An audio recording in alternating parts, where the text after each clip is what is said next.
everybody, Zon gets 134 here. And as always, I'm Average Joe Squad. And welcome to another trailer react. And I'm pretty sure you all know what trailer react we're going to be talking about.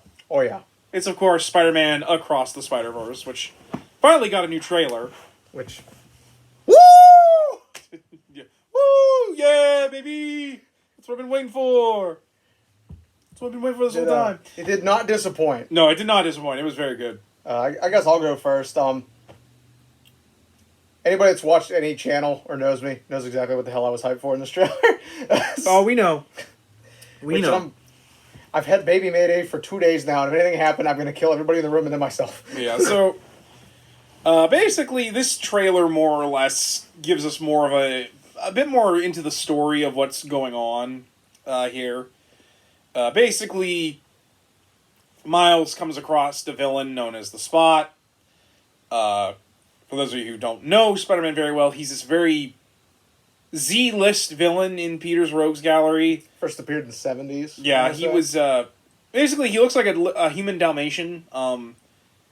Which Miles actually mentions in the trailer. Yeah.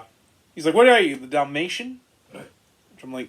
The fucking bread falling out of his stomach kills me. Oh, yeah. I was like, please stop doing that.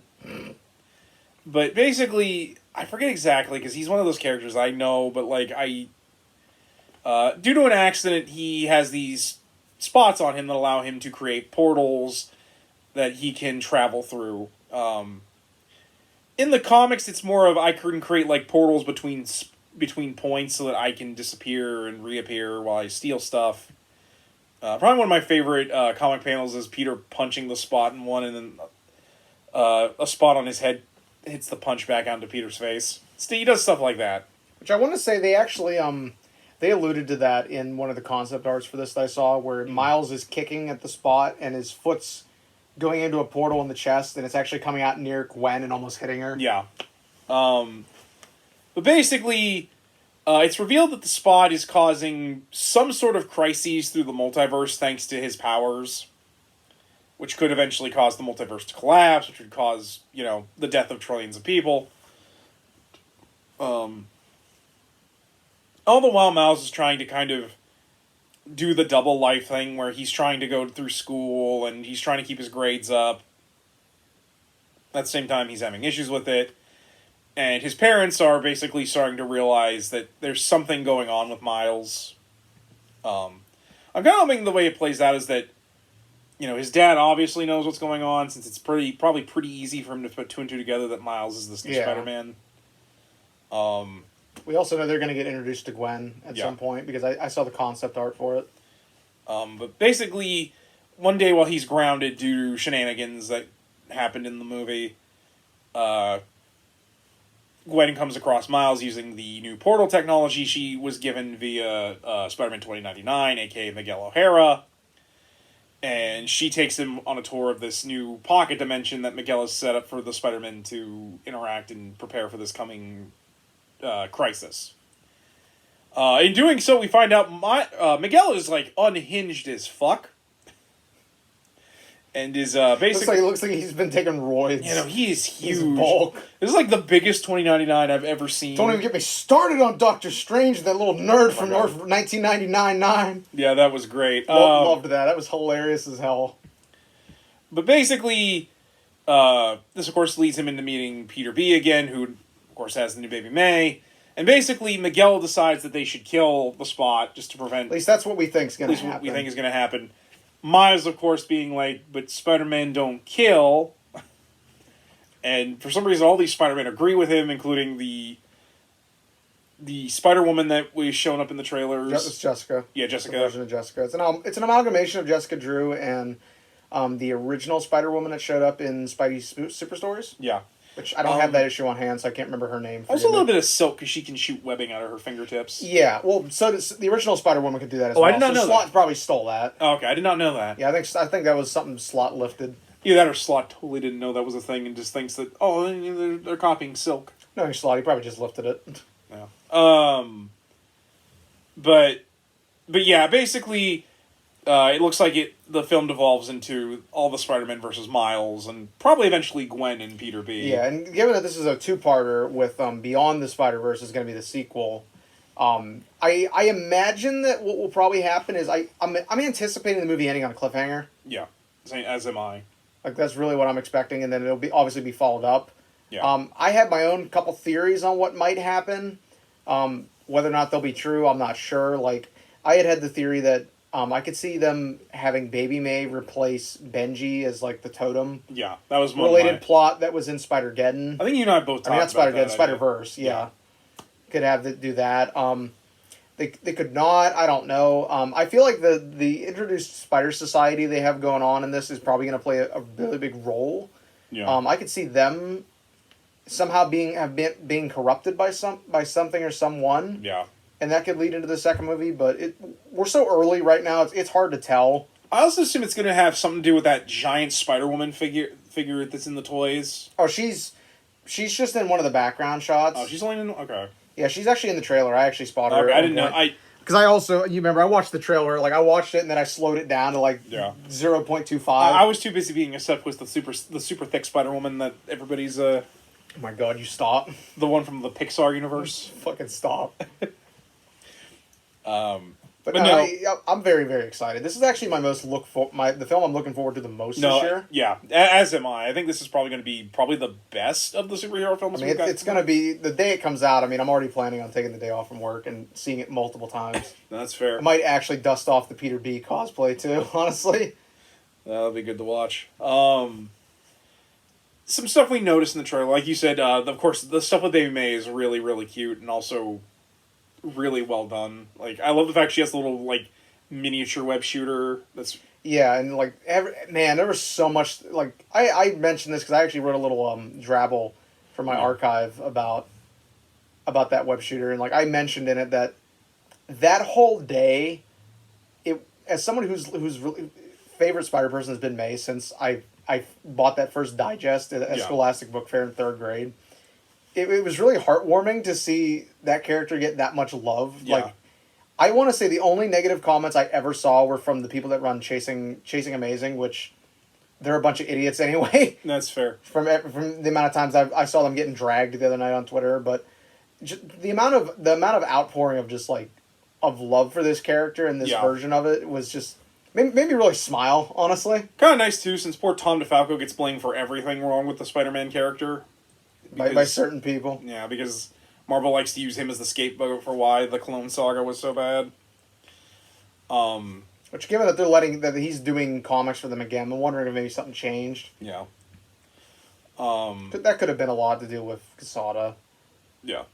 Going to talking about Miguel, since as much as I do love seeing, I am really excited the fact that finally Spider-Man 2099 gets to be in like a really big like thing. Because like I love that one GIF I have of him being unhinged and charging after him on all fours. Like, no, like we took that and made a meme about it with Doug saying when you got that rotisserie.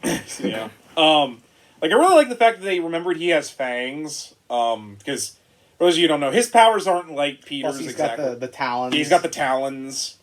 Because he actually can't stick any part of his body onto walls like a lot of the spider people can. He actually has talons that shoot out of his fingers that he uses to dig into concrete and stuff. But it was just really cool to see him, and I really love Oscar Isaac doing the voice of Miguel. I think that's like the perfect casting for him. It's really interesting to see him be kind of the villain in this piece, or at least, the antagonist. Excuse me. Because I'm really just happy to see him, because he was supposed to actually have his own TV show back in the 90s. But due to the fact that Batman Beyond was a thing, Marvel was like, yeah, we kind of can't tread the same ground, which led eventually to them doing Spider-Man Unlimited. But thanks to that, like, Miguel has not really had, I think, nearly I shouldn't say popularity, but he hasn't had the pop culture power as some of the other Spider characters have had. Yeah.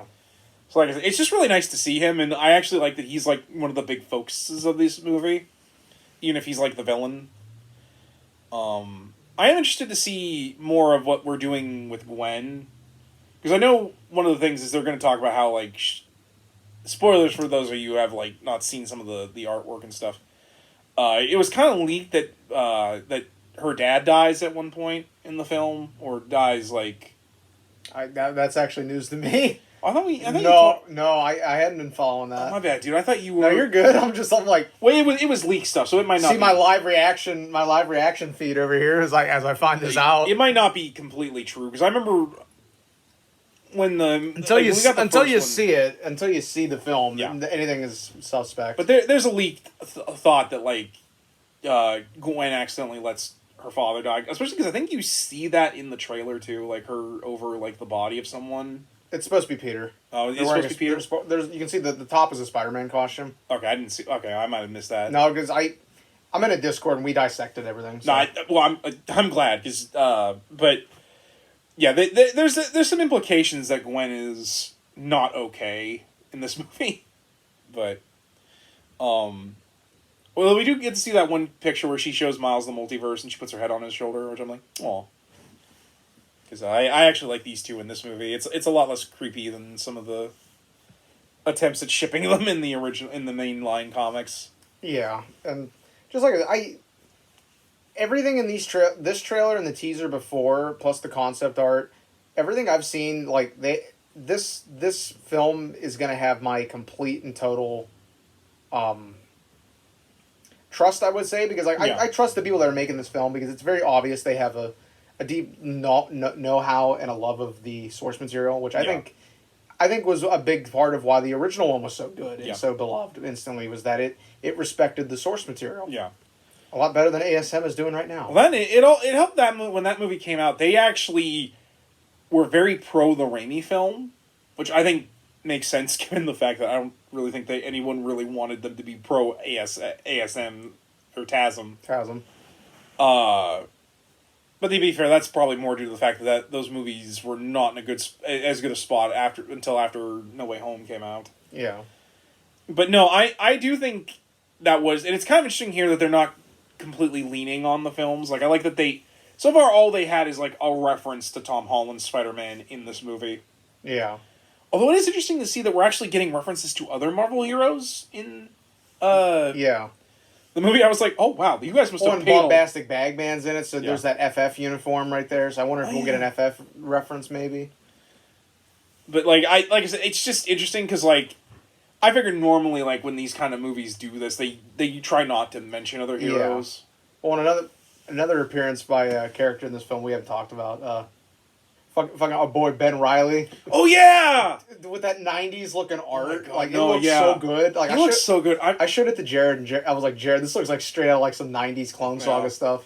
I really hope he has like a pretty big part in the film. Like I hope he's not just like a background or he only shows up for like a couple scenes. I really want him to have like some voiced lines. Yeah. Well, given too that they made a toy of him. Yeah. I'm kind of hopeful, because usually like they don't usually make toys for just the supporting cast. It's usually the main people, but although it remains to be seen. To be fair here, the fact that they want to make toys, this probably means like we're going to get a lot of weird variants of characters. But no, like you said, I do hope I actually wouldn't mind if he was voiced by Christopher Daniel Barnes. That would actually be awesome, honestly. Like, have him be the... Kind of like how it was in, Spider Wars? Yeah. Well, then it would just be cool because, like, he's the 90s Spider-Man, and Christopher Daniel Barnes was the 90s Spider-Man. Yeah. Beautiful synergy there. But that's just me. And, of course, the greatest Spider-Man, Spider Therapist. My Uncle Ben. Let me guess. He died. Yeah. I love that. I'm waiting for a cosplay of that. Oh my god, there's going to be so many cosplays of Spider Therapist. Just Spider Therapist. Dr. Spider. Yeah. Do you have any final thoughts before we wrap this one up? Because I think we've more or less talked about the whole trailer. Yeah, no, just again, it's my most looked forward to film this year. Yeah. The only thing that comes close is going to be Indiana Jones 5. Which I'm cautiously optimistic about, but that's fair. Yeah, the crew making this has my complete trust. I'm very, very excited for it, and like I said, I'm planning on making a whole day out going to see it. I mean, that just tells you right then and there. Yeah, he's going to see it like 5 times before I get out of work and we actually watch it and film it. I'm going to have to make sure I take my migraine pills with me in the car just in case you'll text me. You're like, we're still doing it. I'm like, yeah, I'm laying in the back of the car right now, but we're still good. No, 'cause I think Jared is actually planning on doing the same thing with me. So it's like, well, plus I want to go early, because I want to try to get one of those Spiderverse popcorn buckets. Okay. If we get them. Yeah. I think we should, but I'm gonna go real fucking early just to be sure. To be sure. They should, because I think that usually that promo stuff comes with the film when it's So just like I said, when because I'm planning on being there for like the first showing, so I'm gonna be like, but I'm just gonna get it right then and there, just so I can have it. So I'm actually curious to see how well this movie does, because like I guarantee you, it's gonna do like 10 times better than the first film. That, and I think a lot of people that are dissatisfied with the route the comics are taking right now are gonna. I'm hoping that a lot of them will turn out and be like, as kind of like a further push to be like, this is the focus we want. Yeah. Basically. Because I still remember that night we first saw Into the Spider-Verse. It was you, me, and a couple of moms with their kids. It was also Christmas Eve, remember? Yeah, it was also Christmas Eve. But, I don't know. I don't know. People always talk about how it was the lowest ranked, lowest box office Spider-Man. But I'm like, well, yeah, because it's a cartoon. And because sadly, there's a lot of people out there that have a very negative opinion on viewpoint on cartoons. And of course, to quote Spider-Man, "You got a problem with cartoons?" Unfortunately, I can't just pull a hammer out of my ass because I'm not a talking pig. But on that note, like I said, him and I, it's probably the movie we've wanted to see the most. Especially because it's been like 4 years. It got delayed, and you and I were like, God damn, why? No, I know. I realized that, like, yesterday. I was like, holy crap, it has been 4 years since the first film. Granted, COVID really is what did a number on it. Yeah, as did a lot of... Like, I think only now the MCU is finally kind of caught up to where they were supposed to be. Yeah. Given what COVID did to their production schedule. Oh, man. But anyway, guys... Crazy. Yeah. I think that's going to wrap this trailer react up. We got one more coming down the pipe, and it's one that I'm kind of hopeful about. It's one I got no expectations because I know jack shit. That's fair. Anyways, guys, as usual, I'm Zongets134. And I'm Never Joe Squad. And as always, we ask you to remember the hyphen. And take care.